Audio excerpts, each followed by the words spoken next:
Amandine Pélissard et son mari Alexandre sont en colère. Depuis le week-end du 2 mars se livre une véritable bataille entre les anciens candidats de familles nombreuses, la vie en XXL, TF1, et un éleveur de chiens. Une guerre dévoilée sur les réseaux sociaux.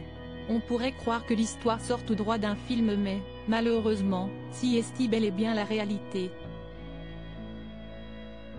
Le week-end dernier, Amandine Pélissard et son mari Alexandre sont venus à Paris afin de récupérer Cartel, un chiot de 8 semaines de race Bully XL qu'il avait décidé d'adopter. Mais tout ne s'est pas passé comme prévu. Amandine Pélissard a eu un véritable coup de cœur pour le petit chien.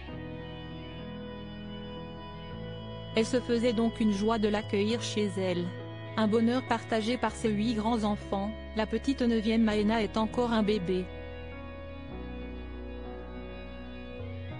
Mais dès qu'ils ont récupéré le chien, Alexandre et elle ont vite compris que quelque chose n'allait pas.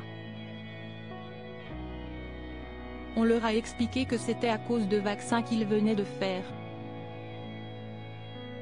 Pourtant, l'animal a rapidement vomi des morceaux d'écorce, poussant ainsi le couple qui s'est reconverti dans le X à consulter. Pour lui, ça fait au moins 48 à 72 heures qu'il était avec ses corps étrangers dans l'estomac, avait déclaré Amandine Pélissard après avoir vu un vétérinaire en urgence. On leur avait alors expliqué que Cartel était entre la vie et la mort et qu'il devait être hospitalisé 48 heures sous perfusion pour supporter une anesthésie générale afin que les corps étrangers lui soient retirés. Amandine Pélissard en guerre contre l'éleveur de Cartel. S'il pensait poursuivre ses soins à Paris, l'éleveur a assuré qu'il allait s'en charger et a insisté pour le récupérer. Il a alors remboursé le couple et pris en charge le petit chien. Mais la situation s'est rapidement tendue. L'éleveur a insisté pour le récupérer disant ne pas avoir le droit de nous le laisser, mais je n'ai aucune preuve encore à ce jour que Cartel ait été pris en charge, s'était indignée la mère de famille le week-end dernier. Depuis, l'homme en question et les Pélissard se livrent une véritable bataille car ces derniers sont persuadés que l'éleveur ne fait rien pour sauver Cartel.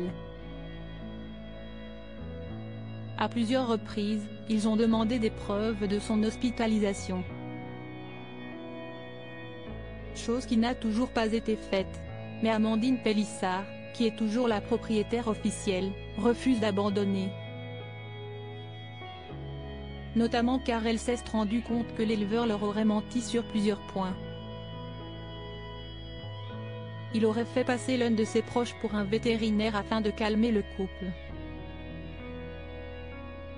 Manque de chance, la mère de famille l'a démasqué. Je veux récupérer mon chien.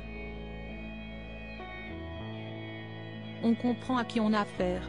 On aurait dû le placer dans une association ou je ne sais pas. Même la vétérinaire qu'on a vue dimanche lui faisait confiance. Il s'était engagé à le prendre en charge dès son retour. Ça n'a pas été fait. On n'a aucune preuve, on n'a pas de retour d'examen. Il parle de la glycémie qui est basse mais si est-il le seul truc qui était bon. On pense qu'on a affaire à un trafic de chiens, je ne vais pas te lâcher. On a affaire à de sombres pourritures. Si est honteux. Et mon pauvre Cartel, a-t-elle déclaré le 5 mars 2024. Amandine Pélissard a ensuite révélé qu'elle a demandé à plusieurs reprises de voir la mère de Cartel, mais que l'éleveur avait toujours des excuses. Puis, elle a souligné que le chiot avait un poids anormalement bas. Des signes qui auraient dû les alerter. On a bien compris qu'il était en train de laisser crever le chiot, a poursuivi la jeune femme de 37 ans désemparée. Nul doute qu'elle avertira ses abonnés de la suite de cette terrible affaire.